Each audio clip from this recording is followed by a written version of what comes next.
Hi and welcome to Shelby's Crafty Books. Today I will be going over the books I read in April 2025 and my thoughts on them. While I do, I will be doing the starter pack No AI Art Challenge. This is a trend I saw on Instagram where you either make a toy of yourself or a character in a box with a number of accessories. I thought instead of drawing myself, I would draw Xingyin, the main character from Daughter of the Moon Goddess. The accessories are based off different items she gets during the story. I'll speed up the footage, so this is a speed drawing.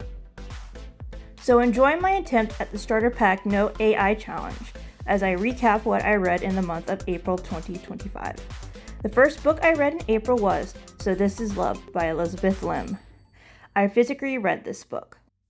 This is the 9th book in the Disney Twisted Tales book series, where they take Disney classics and put a twist on them that changes the whole story. The book summary states, what if Cinderella never tried on the glass slipper?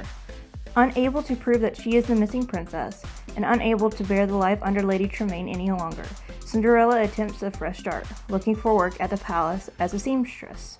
But when the Grand Duke appoints her to serve under the king's visiting sister, Cinderella becomes witness to a grand conspiracy to take the king and the prince out of power, as well as a long-standing prejudice against fairies, including Cinderella's own fairy godmother. Faced with questions of love and loyalty to the kingdom, Cinderella must find a way to stop the villains of past and present before it's too late. Though I really felt the setup for the twist in this book was weak, I still really enjoyed the story. The setup relies on Cinderella not listening to her mice friends during the climax of the original movie.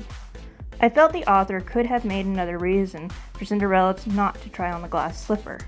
Perhaps it could get smashed during the scene when the spell finally breaks. Then Cinderella would not have the other slipper for the Grand Duke to try on her foot, and could even have him not believe her when she says it was her at the ball. Other than that, I love how Cinderella was able to start a new life and begin to find reasons to be truly happy.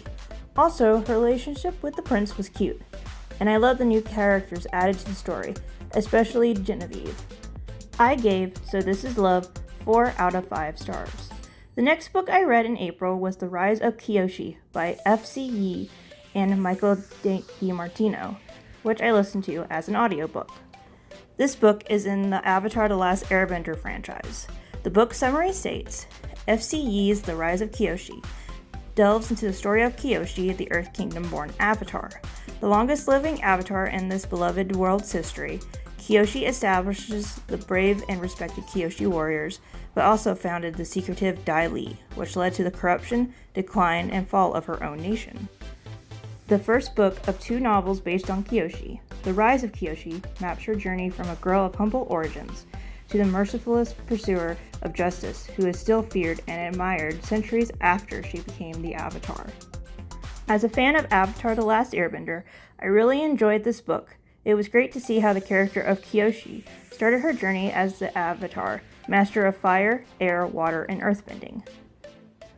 Unlike other avatars, like Korra or Aang, who are bending prodigies, Kyoshi has trouble with her own native element, Earth. It is intriguing to read her struggles as she tries to achieve her goal while also trying to do the right thing. One of my favorite things in this book was how Kyoshi got her iconic look through the course of the story, especially that her makeup is heavily based on real-life Chinese theater makeup.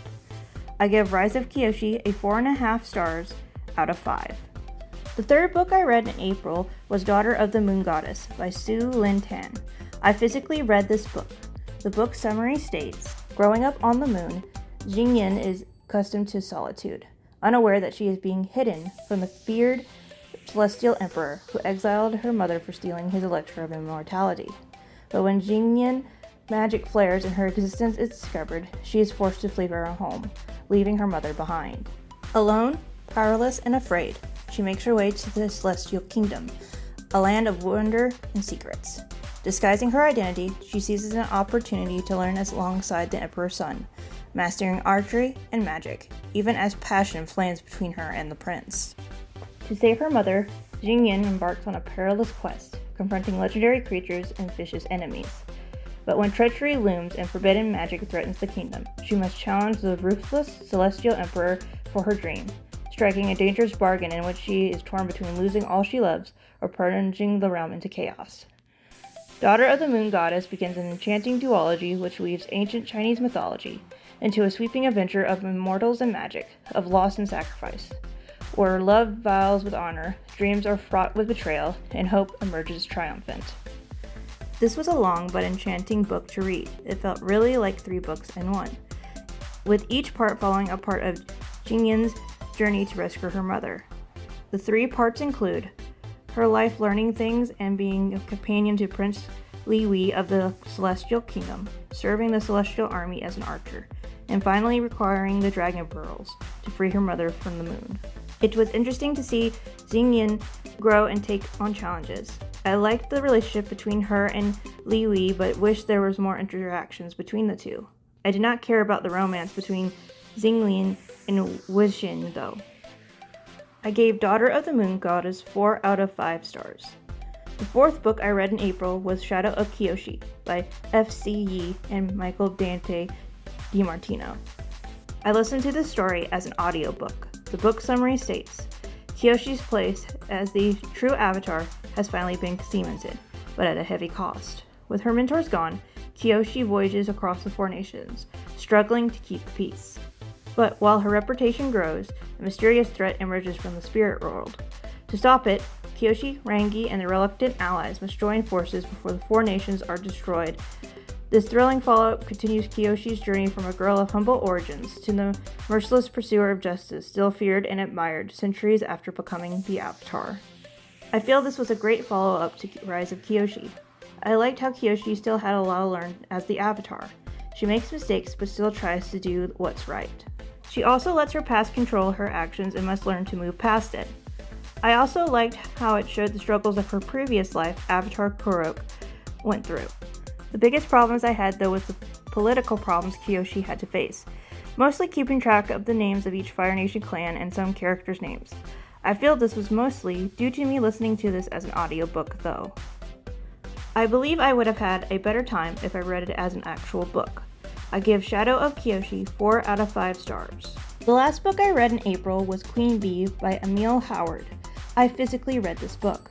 The book summary states, Lady Ela Duval knows the exact moment her life was forever changed, when her best friend Poppy betrayed her without a qualm over a boy, the son of a duke. She was sent away in disgrace, her reputation ruined.